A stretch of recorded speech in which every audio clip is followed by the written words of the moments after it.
Hey, y'all, welcome back. So, I know that a lot of guests that I have on this podcast are people that I know really well. We've had like a really good relationship. I know their business probably not as well as they do, but pretty well. But that's not today's guest. And so, I'm going to tell you the story of how I met Polly because I feel like it's important for the conversation that we are going to have today. So, as you guys all know by now, I am in Launch Your Own Way with Kelsey McCormick of Coming Up Roses, and Polly is in there with me too. And we were just having conversations around our offers and launching. And I don't even remember at this point exactly what Polly said. I do know there was cussing involved, but I was immediately like, oh my God, come on my podcast. Let's have a conversation. And so, Polly, welcome to Business First Creatives. Thank you so much. I'm so not surprised that the first thing that comes to mind is cussing because I do cuss a lot. So I'm happy to be here. I mean, me too. It's funny. Kelsey recently put on threads that, people in her, like in real life world were seeing what she Mhm. posted on social media and that they were commenting on it. And so I responded and said, oh, you mean like my mom used to stalk me on Instagram and then immediately text me and say, Coley, did you mean to say shit on your business Instagram? Yes, mom, I really did. And if you scroll a little bit more, there's like a whole cussing like bit after that. I mean, but like sometimes as business owners, especially if we are on social media, we don't realize that people who know us outside of business are seeing what we're posting for our business. And sometimes, I don't know if it's controversial, but it does bring things up when people see something that you didn't necessarily create for that audience. Yeah, for sure. I think honestly that's where a lot of people's fear of like being authentic or being bold actually comes in is like, oh my God, what if someone I know sees this like IRL? Like my mum actually used to do the same. She used to kind of like be supportive and like my Instagram posts and stuff. And then she'd just say over like a random evening and she'd be like, you know, you swear a lot in your post, and she just wouldn't let it go. And I'm like, I swear a lot in real life. So do you. Who are you? What's the problem? And I love my mother, but I did have to actually block her from my From Instagram. your, And I said, look, yeah. it's no hard feelings, but I love you, but you gotta go. But I can't have you like telling me this every Yeah, time. And I do yeah. think that, like, for people who aren't in business or for people who maybe aren't running like a personal brand business, they don't really understand that showing up authentically is really important to make sure that everybody knows the person that they're hiring. Like when I was still doing photography and I was actually going to people's houses, it was super important to me that we had a conversation, whether it was on the phone or on Zoom. And I mean, when I did these really long sessions, where I would actually fly across the country and stay with your family for a weekend. Yeah, no, we have to have like a face to face on Zoom so that you know who's coming into your house so that there are no surprises. Because, Mhm. yes, I am a loud Black woman. And I will say, I used to warn my clients, I cuss a lot, but I will not cuss in front of your children. Don't worry about that. Yes. Yeah. Yeah. Oh my God. I'm the same. I get really mortified when like this used to happen a lot when I used to send voice notes to clients who were so like they were the same as me. And then I could hear like in the background of their next voice note, like their kid playing, and I'm like, oh great, I just sent like but they're the same. And then they're like, don't worry, he gets enough of it with me. I cuss loads. And I'm like, oh, I don't know Mhm. if that's good or bad. I don't know. I feel like it's totally new now. I don't know if you know this. My kid's 15. So I'm, Mhm. parenting a very old child. And there was a moment where she wasn't cussing yet, but like Mhm. if she said the occasional cuss word, my husband would be like, stop. Like, don't do that. Now, our only rule is please don't do it in front of your grandparents. Not my mom. She Mm. cusses in front of my mom all the time, Yeah. but like, don't cuss in front of your dad's parents because they are very old school. And like, even Yeah. we don't cuss in front of them. But I mean, I don't think twice about it anymore. I love though when people have podcasts and they're like, listen, there's a lot of cussing in these episodes. So please don't listen with little ears if that's a Yeah. concern for you. And I'm like, no, that was never a concern for me, but I get it. Yeah, it is nice. I mean, yeah, my podcast, it's so interesting because on the subject of kind of, people getting to know you and needing to get to know you through your content, I I swear a lot on my podcast. Like it's a lot. And I actually got an email once from some woman and she said, like she felt compelled to email me in on my email address and actually go find my email address. And I was like, okay, you do you.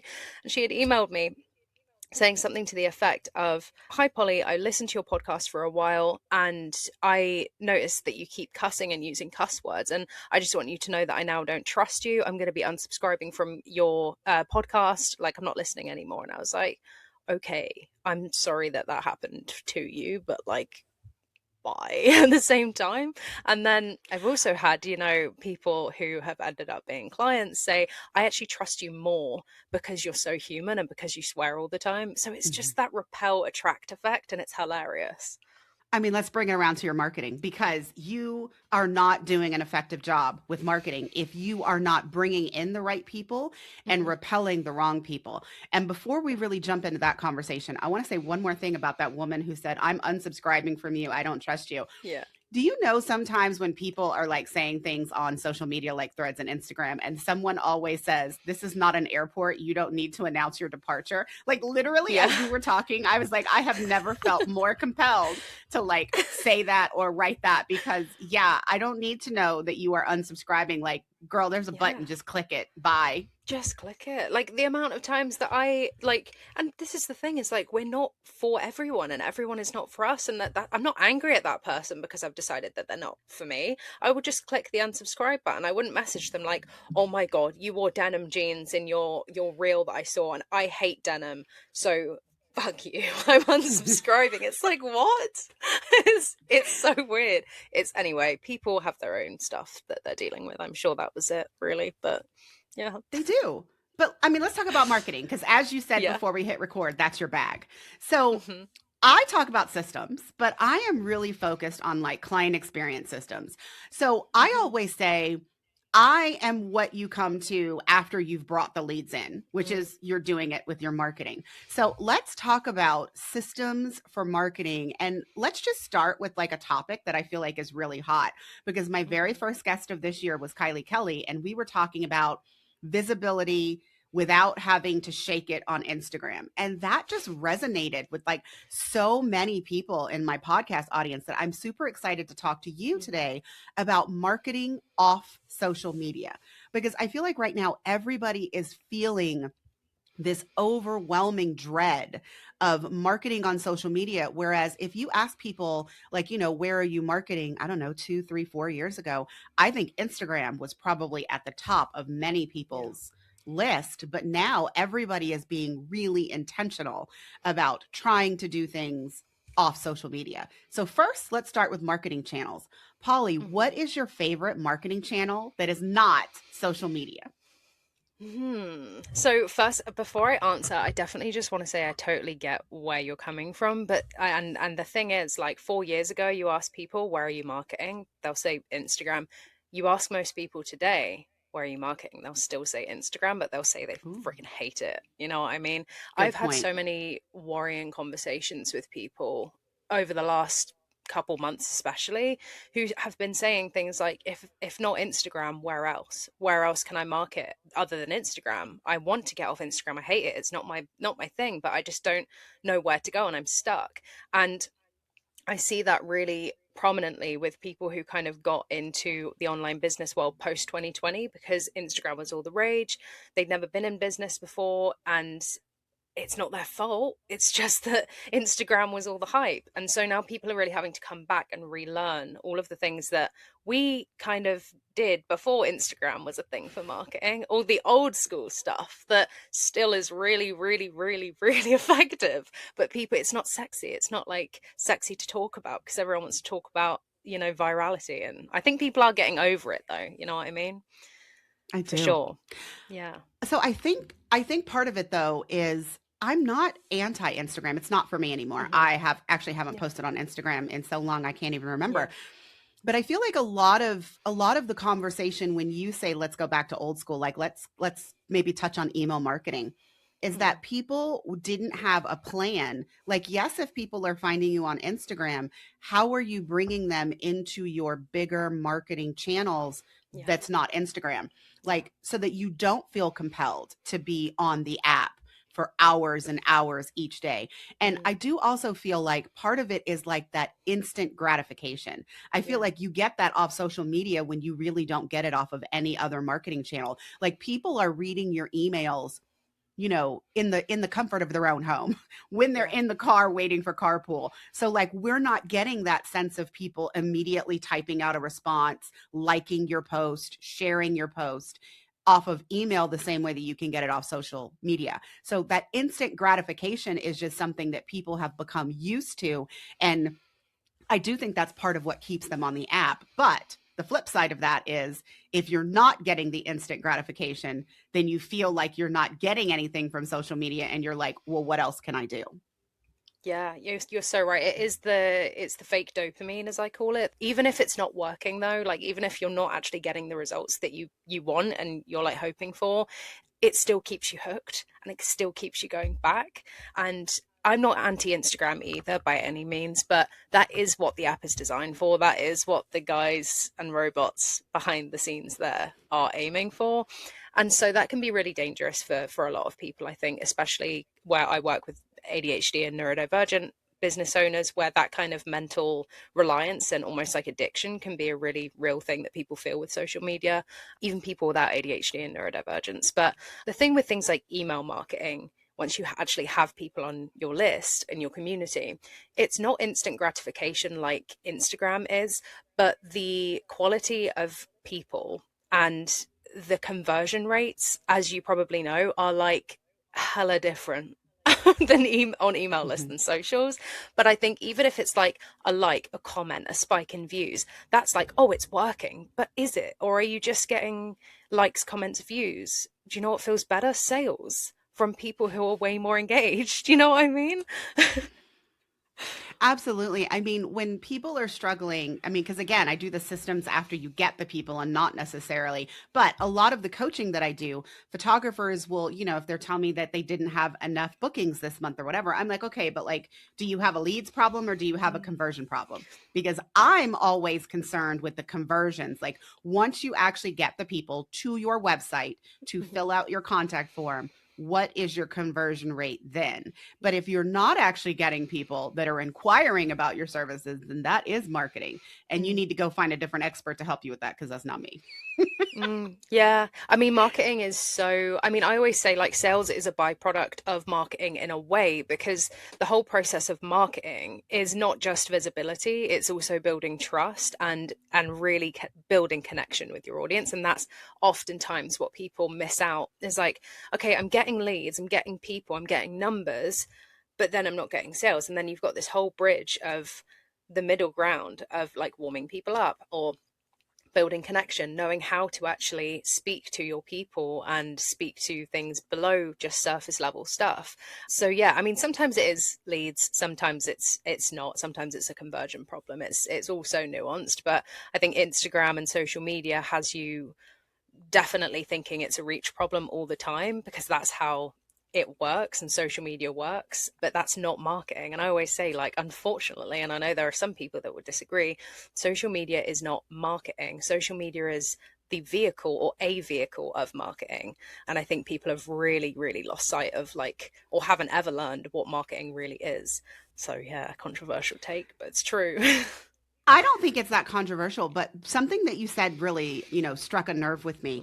And that's that I don't feel like enough people concentrate on the messy middle.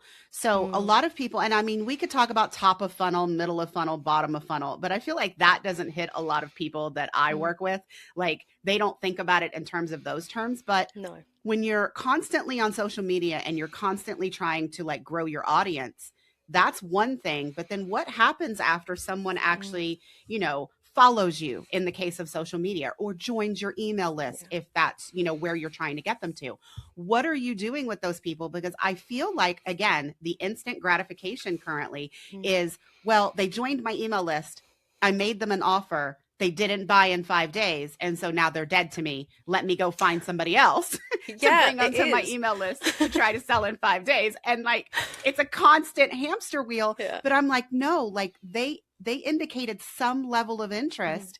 How are you going to build trust? So, I mean, do you feel the same way? Do you feel like people Yes, are yeah. not focusing on the messy middle where that's where people really need to be thinking about their conversions increasing and building that trust?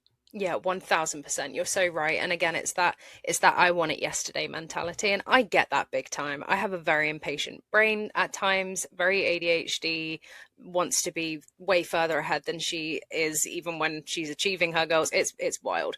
But yeah, people I think it's the missing piece here is people don't realize that people aren't going to buy from you unless they trust you in the most like basic sense. That's it. You could have an absolutely like deal breaker offer, and if people don't know, like, and trust you, especially trust you, it's not going to happen. And this is where it really takes it, like 3 months plus. I would say you're actually very lucky if it happens before a couple months. I mean, yes, that of course we have the minority of situations with people like found your podcast, I messaged you straight away, I know it's a fit.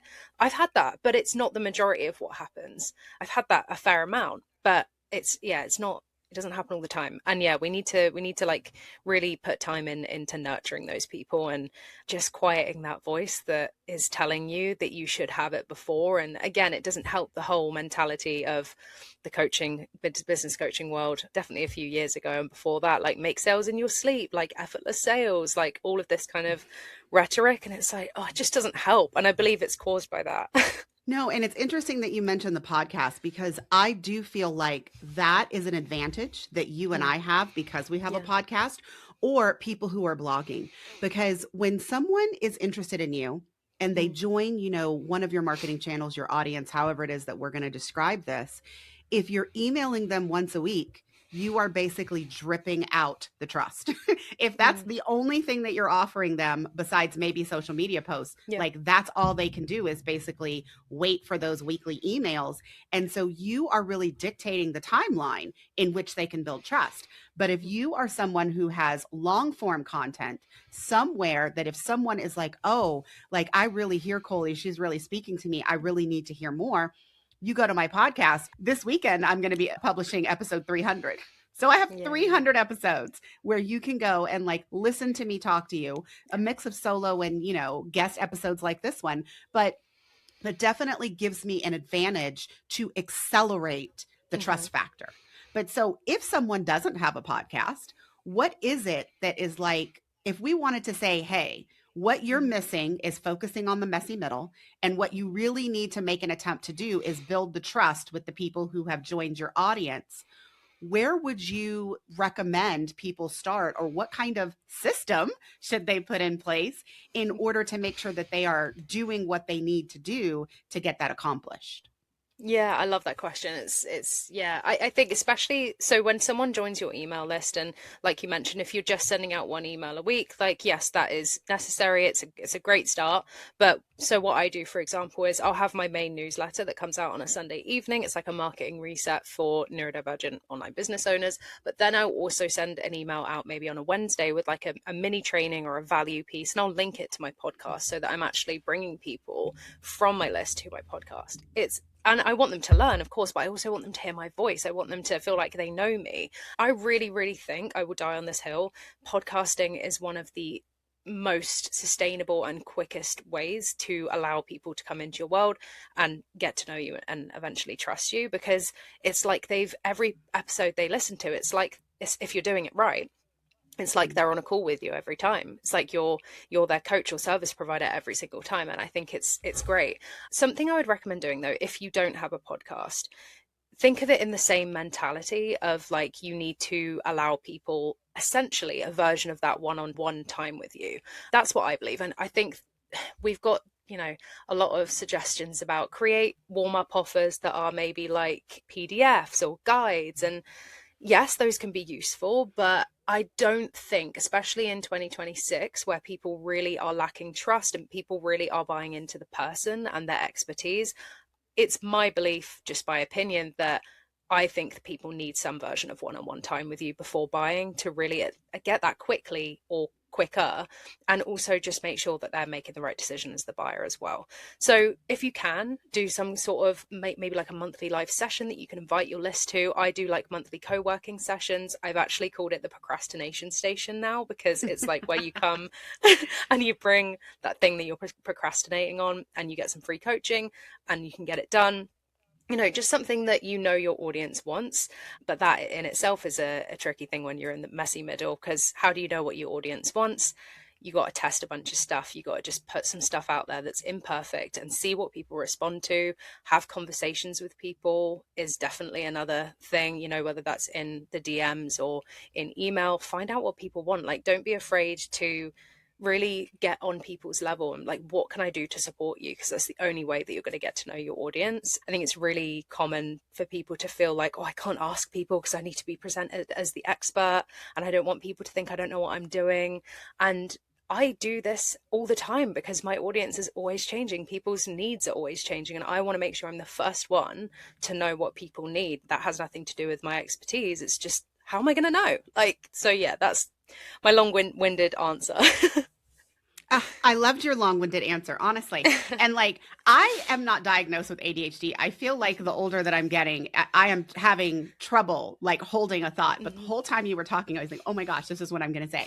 Polly, I love that you brought up this one-to-one angle. And it made me Mhm. think of something else because people are always like, hey, Coley, how do you decide what to talk to people about on your podcast? And I'm like, most of the time it's some shit that I saw on threads. And I'm like, I wanted to yell at the person who posted it. So instead I come Mm. to my podcast and I talk about it. Yeah, But when love you it. said one to one, it's so interesting to me because right now I feel like there is a very big movement to like move away from sales calls. Mm. And so Mhm. I would argue that is the one to one piece that used to be like, this is what you can do to do conversions. And it's why everybody buys into sales calls because even myself included, I'm like, oh no, if I talk to somebody, like my close rate is like 90%. Like Mhm. we have a conversation, I give you the information that you need, and my close rate is very high. But Yeah. as we don't have as much time to do that one to Mhm. one, we have to look for alternatives to still Mhm. build the relationship that we would normally build in a 20-minute call in Yeah. another way. And so you've already Mhm. mentioned a couple. If you have a public podcast, that's great.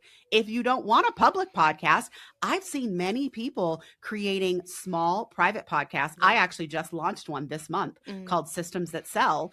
And so this is my way to like give you 4 episodes back to back that are like the things that I want to tell you about your systems to make more sales and why you're Yeah. probably struggling. So Mhm. again, not everybody has to have a podcast, but if you're not going Mhm. to do those, can we find something else for you to do? Because the PDFs are not cutting it, just like you said. No. They're not, they're so not. Like a couple students in my program, the Neurofriendly Sales Accelerator, literally have seen this firsthand in the last couple months. They both created PDFs that were like checklists and audits, and they kind of were like, yeah, I think this will do, and I think it's okay, and I feel, and I'm like, just test it, just put it out there. And they both fell flat. And they felt really Mm. bad about it. And then I was like, look, this is the name of the game you have to test. And obviously, your people aren't responding to this. So, anyway, on to the next one. Given that, also just keep in mind that their audience are like busy, burnt out kind of women, both of these students. They did a monthly kind of live session or of some kind, both were very different, where people could come live and just be looked after and just get that support in a different way in a group, not one to one, like in that sense of like being on a sales call. No strings attached. It was completely value driven. One student literally doubled her email list from people signing up from that as a lead magnet, and then the rest of her email list was like, this is great. So it's not that your people aren't interested, it's just that people want connection. People don't want another freaking PDF. Like Mm. you said, it's not enough anymore. And I if you saw my Google Drive, you'd see years worth of PDFs that I haven't in like a good couple years, but from, when I first started out, those PDFs, they never got opened ever. Like I never opened them. Well, and also, I feel like now in the age of AI, I mean, Polly, we're 26 minutes in, and this is when we're starting to talk about AI. Yeah, But yes. Oh in the gosh. in the new realm of AI, I feel like people are producing written content Mm, um, at astronomical rates because they're having the AI do it for them. yeah. And so that is also something that like a live monthly call or even a video training would give Yeah. somebody over reading the same shitty Yeah. content that everybody else is putting out. Again, it allows them to still get the content, but it allows them to make a connection with either you by looking at you on a video or Mm, listening to you. And, yeah. you mentioned that your clients are busy entrepreneurs and that Mm, prospective audiences are also busy. And so that's why I feel like podcasting is really where it's at right now, because lots of people are listening to these things as they're driving their cars, Yeah. as they're washing the dishes. It does not require the same level of effort that Hmm. a 1 hour masterclass, for example, Yeah. requires. Or even, I mean, I stopped doing like 1 hour masterclasses for a while and just started doing ones that were like 10 to 20 minutes. And Mm. even that requires somebody to sit at a table and like watch Yeah. it and give it their full attention versus just listening to you in the background. And guess what? People are actually listening when they're doing the dishes or when they're driving their cars. Cause I am very known for pulling my car over and like typing notes in my phone Yeah. I or yes. Oh my verbally gosh. dictating. Yes. Yeah. I'm literally the same. You're so right. Like I listen so intently. If I, especially if there's something like, okay, I'm washing the dishes, and then something's like a real writer downer, I will stop and I'll be like, damn, chuck the dishes down, like go and write a Mhm. note. I'm the same. And yeah, people really are. I think they almost absorb the information more in a way. I'd be really interested to see like some stats and studies. Some But studies. yeah, I some know. See, Polly, studies. you and I, same page. And I I love mean, it. I don't, I'm going to admit this to people. Like sometimes I am passively listening to something. Mm, And if it was something that, like, like let's say, for example, I'm working at the same mhm, time, I don't necessarily stop do what I'm doing and like make mhm. notes, but I will go back and listen to it again. And Yeah, guess what? When I listen to it the second time, sometimes it hits me differently, but then yeah, I'm also like more prepared to like think about it a little bit more yeah. deeply. But like that's definitely my buying preference right now. I Mm, mean, I could probably name 6 or 7 people just last year that when mm, they did something I was interested, I went and yeah, found podcast episodes that they were guests on or their own podcast and like listened to as much of it as I possibly could, because to me that's how I'm qualifying people now, the people that mm, I'm paying. And so I kind of take my own podcasting from that approach. Like if someone's listening to Business First Creatives and they're listening to my solos, what do I need to tell them so that they have the right information to know whether or not working with me is the next step that they want to take? And I'm sure that you feel the same way about your podcast. yeah, for sure, for sure. I mean, I think, yeah, podcasting. I don't think I've ever signed on a client or a student without them saying, I've listened to your whole podcast. I don't think it's ever happened, honestly. It's so, yeah, I can't even think about of one per maybe no, I think every single student has. Well, I'm gonna bring Kelsey into this conversation. Hi, Kelsey, Yeah. if you're listening. One of the things that Kelsey kept giving me pushback on and Launch Your Own Way originally was that I wasn't on social media, that I was Mm, actively avoiding it. And the thing that I brought to the conversation was my data. I was like, mm, Kelsey, I just signed 13 people into Systems in Session, and every single one of them said they listened to the podcast. I'm yeah. about to go put a lot more effort into my podcast than I Yeah, am damn on the right. social media. And Yeah. so not everybody has that advantage though. But like Hmm. if you have an audience, listen to what they're telling you. If you Hmm. have people who are converting in your audience, really listen to what they're telling you, because, Hmm. you know, if I wasn't asking people if you listen to my podcast on their intake form, I might not know that Yeah. every Yeah. single person that I brought into my new signature offer listens to my podcast. I mean, some of them are even telling me the specific episodes, and a lot of them converted after hearing my case study episodes. So you know what Mm. that told Coley? Oh, every time I have like a really great student, client, win, whatever, Yeah. I'm immediately sending them a scheduler. Can we talk about this on my podcast? Hmm. Please. Yeah, literally. It's yeah, one of my things that I still really need to do is bring some students on my podcast so that I can like it's just such a good idea, and I've noticed Oh, you're more going and to more do it, people Polly. doing. I'm going to do it, and I know my students would be so stoked to do it as well. I think it would just be so fun. But yeah, I do need to do it. But yeah, building trust in that way so people can really know that you're the real deal, and like, not only that you're the real deal, but your approach is something that they can really, really feel supported in as well. And this is why, obviously podcasting isn't just for talking about case studies and talking about your programs to provide like value aside from that or with that as well. But, just explaining your methodology and teaching in the way that you do and giving those little snippets, it's what people really need. And again, if you can't do that via a podcast, just do it in a different way. I mean, I feel like everybody needs podcasts. Everybody that likes to talk Yeah. needs a podcast. There are some people that I see on threads that are like, I can't believe I don't Mm, have a podcast. I'm like, I know, I can't believe that mm. you do. Like, can I help you put one out into the world somehow? That's not my gig. I don't do this Yeah. for like a business, but I am more than willing to give people all kinds of tips to get podcasts out in the world. Why? Because I Yeah. need more good podcasts to listen to. Like, Mm, that's just a fact. And like swinging it back around to the students, I will say, Polly, I hope that you are motivated to interview your students. And if not, mhm. I'm going to give you little nudges inside Launch Your Own Way, Please because do it. I feel like that's a conversation that I have in there all the time because, it's like when there's somebody that's semi new and they don't know Mm, me, and then I respond and I say something like, well, when's the last time you talked to your clients and asked them these things? And they're like, oh, mm. no, I'm not doing that. And I'm like, why? Like, do you have any idea what kind of gold, marketing gold, Yeah. your current clients give Yeah. you? And then I share my case study page. And then I Hmm. share my sales page. And they're like, oh my God. I'm like, yeah. I'm like, it is like a rule now. I interview almost every single one of my clients when they come out of systems in session. Like Yeah. sometimes I wait, like one person that went live in February, I was like, guys, I feel so bad. He was like, David was the second person in the program, and I'm just now interviewing him. And it wasn't for any particular reason. I'm just like, sometimes I interview people right after they get out. But Yeah. then when you interview people months down the road after they've Mm, gotten out of your program, after they've gotten more results, they've used and implemented the things that you taught them or yeah. that you did with them, like the information that you get from those interviews is so different and so rich. And all of that can be used across your marketing, regardless where you're marketing your website, your Instagram, your threads, your Hmm. podcast, whatever it is that you want to do.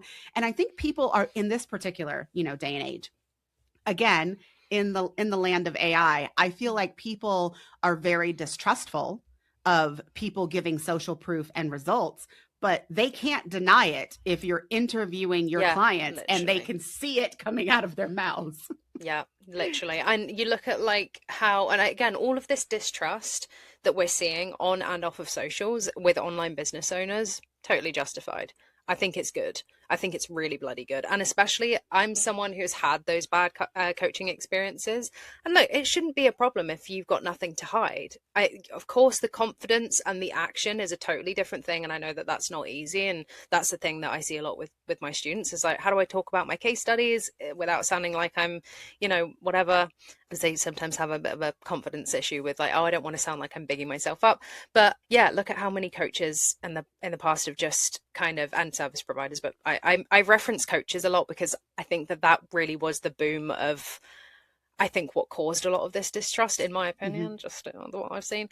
Those fake screenshots and fake testimonials just on their story highlights and stuff like that. So yeah, you're right. When it's something as deep as a podcast episode where it's like I'm a student, like I'm talking about it. Same with like video testimonials and stuff, but there's a different effect it has on a podcast, I think. And yeah, something else you said, which was around like collecting that data of what people are telling you, clients and community members. That's all that marketing is. Like, that's the Yes. basis of your marketing. We have something in NFSA called your messaging oracle, where essentially you just put brain dumps of what people are telling you and you can put it together later. If you try and perfect it for the first time, it's not going to happen, especially with like ADHD brains. So you just dump it in this Google file and you perfect it kind of at the end of every few months or every couple months. At the beginning, it's kind of a bit of a guessing game with, okay, before I do my market research, I'm guessing what I kind of know the most to be my ideal clients' struggles and desires and everything like that.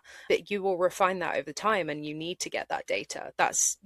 And oh my God, on the topic of AI as well, when people put into Chat GPT, give me my ideal client avatar, kill me. It's like, for fuck's sake. So this AI is like a great tool. I love using it for certain things, but for marketing, it just can't do a better job than you and your lived Yeah. experience and your connection with people. That again, that is all that marketing is. AI can't do that for you. AI can pull scrappy bits of information from the internet and give it to you, which is helpful sometimes, but it can't replace real marketing for that reason. Yes. And I'm going to say one thing and then I want to talk about AI again because, Hmm. hey, you hit a button. So the one thing that I want to say is when I start telling people you need to talk to your clients, you need to interview them, you need to get this information, people now, and I'm talking Hmm. about in 2026, come back to me and they're like, yeah, but Coley, you have a podcast. And I'm like, I've been doing this for a couple years before my podcast. So what I used to do when I was still doing my CRM blueprint course was I would just invite the students to join me on Zoom for 30 minutes. It Yeah. wasn't for a podcast interview, it was just an interview Yeah. because I knew then asking them directly how they felt about the program, what the results were for them was Hmm. going to be better than anything that I could like assume that they had done. So everybody listening, you don't have to have a podcast to schedule a 15-20 minute interview with your clients to ask them questions. And if you need to know what to ask them, I have a blog post is linked in the show notes. But let's flip it around to AI Mm. because I love AI. I Hmm. don't love AI to give me things. I Yeah. love AI to synthesize the things that I already have. And I just want to put it out there that I love taking all of my case study interviews, all of the transcripts, all of the calls that I do with my Yeah. students, put it in AI so that Hmm. it can highlight for me the things from each of those interviews. And then also tell me the things that somehow I missed that multiple people have said. Cause I mean, Yeah. there's been a couple things where it brought it up and I was like, oh, wow, I didn't realize 5 different people said that exact same thing because Yeah. I'm usually focused on what each of them say Hmm. after each interview. And so, Polly and I have talked very negatively about AI in this interview, and a lot of it is, completely warranted. But I also just want to say that one of the things that I love is really fantastic for me and my brain and how it currently works is synthesizing the things because sometimes I am unable to like see the Yeah. connections because I can't hold it all in my brain anymore. Yeah. Yeah. No, I'm the same. Like I think, how do I kind of, I mean, the best way to kind of describe it is just how I personally use it. AI is for input, not necessarily for all output. I think anything that really needs your creative energy, you to use your brain, where it's things like connection based or anything in your marketing that involves you speaking, expressing, informing, that kind of thing. I just don't think that it's your best use of, like, I think it will give you maybe some short term, like, oh, that was easy, I can put my feet up now, but long term, I really worry that the overuse of AI in business, for businesses, for people, it's just going to be like downhill eventually because you're going to blend in, especially with things like copywriting as well. But yeah, just before I move on to the copywriting part, for input, for stuff that I don't see, even with like my information that I create like workbooks and modules on, Mhm. I will put my information into it and I'm like, look, can you sort this shitstorm out because my grammar and my formatting is terrible, please take the words and format it better because I Same, don't want girl, my same. I don't want my students to look at a workbook and cry because it's so poorly formatted. So I'll use it for things like that. But yeah, for copywriting, I mean, people are now able to see. I mean, I'm like a bloodhound with it. Even when people have made it like not AI, I can smell it a mile off. And if I can't, then there's no problem. If they've Mhm. edited it that much with their brand voice that I can't tell, there's no issue. And go for your life. Do it more, whatever. But my partner, Jack, he's a mechanic. He's not in the online world. He doesn't own a computer. He's salt of the earth, like he's not online, and he can now tell when something has been written by AI on Facebook. So, Right. guys, literally, everybody can tell now. And I don't mean to say that to Mhm. scare you, but you have like way more creativity and creative power than you know. And maybe, like I was saying to you earlier, is like doing less but being more intentional Yes. with that so that you don't feel like, oh, I have so much content to put out there, I have so much stuff to do that I just have to use ChatGPT to write it. No, do less, because that all of that output will just be pointless if it's just going over people's heads.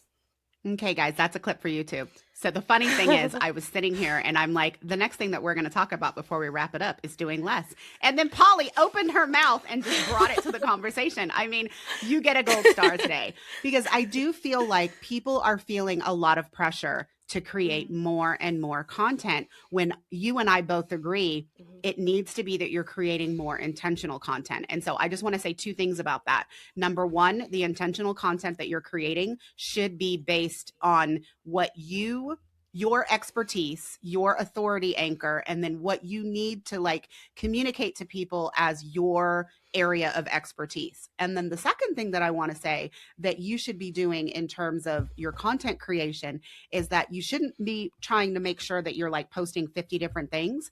You should be intentionally pointing people back to past content that was super good, because Instagram, your shit is seen by like a handful of people in 24 hours and then it's basically dead to the world. But when you have other content like blog posts and podcast episodes and YouTube videos, those are still existing and people can find them later. But Mhm. that doesn't take the responsibility off of you to point people back to it when it's relevant to like something new that you've created. So like, for example, we talked a little bit about the fact that people are eliminating sales calls and you need to do more one-to-one. Well, I have a few podcast episodes that talk about exactly how to do that. I'm going to link them in the show notes, because Mhm. if you've listened to this episode and you're like, hey, no, that sounds great, like I do want to connect with my clients more one-to-one, I'm going to give you other content that I've created related to that thing. Okay, so Yeah. Polly, since you cut me off and you brought in the let's do less, I'm going to ask you one more question, which I think would Mhm. be a really good wrap up to this conversation. Mhm. And I find it really interesting that you mentioned it. You mentioned that your clients did it. And then it's also something that I feel like someone else in Launch Your Own Way mentioned. Oh, I Mhm. know who it was. Hey, Kate.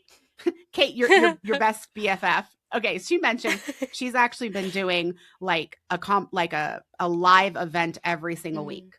And Mhm. so you are like, no, once a month is good. But if someone listened to you say that and was like, hey, that sounds like an interesting thing to try, because guess what? Mhm. I mean, I think I'm a little motivated to try it. How should someone approach like creating this live value driven event every month to either grow their audience or nurture their current audience? Like, what are the steps that you took to implement that in your own business? I mean, like, first of all, what I'll say is approach it from a very trial-based and test-based angle, if I'm being honest. It doesn't have to be perfect. Again, like in the first instance, done is better than perfect. And if it's something that you're going to do every month, every week, every fortnight, well, like whatever it is for you, like I only do mine once a month because I feel like it would be a bit much for my current Mhm. audience and me. I'm a very busy lady, so right now anyway. So definitely approach it with test. And I think if you're using it as a like lead magnet to bring people, let's say from your socials onto your email list, or even from like a blog post, your podcast, wherever it is, onto your email list, you can do both. Like you can use it to bring people in, and you can use it for your current list as well. You can just frame it differently. That's exactly what I do. And with the event itself, don't be again with it's kind of like the PDF mentality. Maybe we can like call it that from now on. Don't be tempted just to kind of do like I'm gonna do a 1 hour webinar on X, Y, and Z. Like, do you know what I mean? Maybe that's what I works for your 100% know audience, what you but mean. it's just I think people don't love them anymore because, and I think again the distrust thing, where webinars became a kind of comical in the end, some of the ones that I've been to, it's like, I'm going to talk to you about something for 20 minutes, then I'm going to do a half an hour pitch and I'm going to tell you all about my offer. Whereas it should be 40 minutes teaching, giving value, no strings attached, and then maybe like a 5 minute max shameless plug at the end. And then you can follow up with an email sequence. So I think people don't love the webinars anymore, and also they can be a bit boring for some audiences. Maybe your audience wants something like a challenge, something like a live session where they can get coached by you. Maybe it's like a week long like situation where they can be like in a group with you for a week or a few days. Like again, totally depends on your audience. And you know how you find out? Ask people, talk to people like a human, email your Yes. list and get them to vote on a poll, reach out in the DMs, anything that you can. And you will see more success that way than guessing. Okay, I hope every single person who's listening to this podcast is just a tiny bit motivated to try this.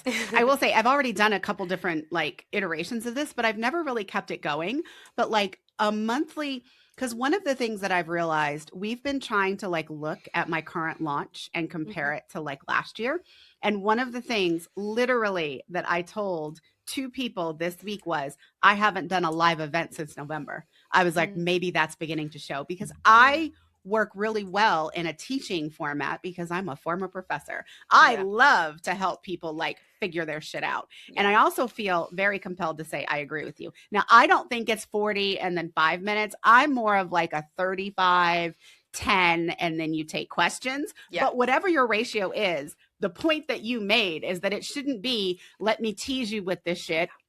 Let me only tell you how you can get the result from me and only me. That's it. And then let me tell you for 20 more minutes what awesome bonuses I'm going to give you if you join my program now. I do agree with that. Like, Yeah. I don't find those kinds of webinars to be compelling at all. Hmm. Like, I want you to show me that you're capable of teaching me something. Yeah. And then I'm more likely to just hand over my money. I've always been like that, though. Yeah, yeah. No, you're totally right. Like I think it almost pisses people off and it severs that trust when those kind of webinars happen. Unless I've seen it before with coaches in particular who have had like a very like cult like following quite literally Mm-hmm. on Instagram, and these people will just lap up anything because they're just so obsessed with these people. Personally, that's not really the vibe that I want. I don't really want that whole I'm not going to provide you anything and you're going to be obsessed with me. Actually makes me feel a bit unwell, like if I'm being so honest. But it does when people don't know you, it severs that trust. So, you know, again, it's that middle part of building community, connecting, that sales is a byproduct of that. It's just that, Yes. the positioning of your offer does need to come into account. It's not, there are plenty of people who do the connection and then they don't present their offer and then nothing happens. So, look, you need both for sure. You do need both. It was really funny. In November, I tested something.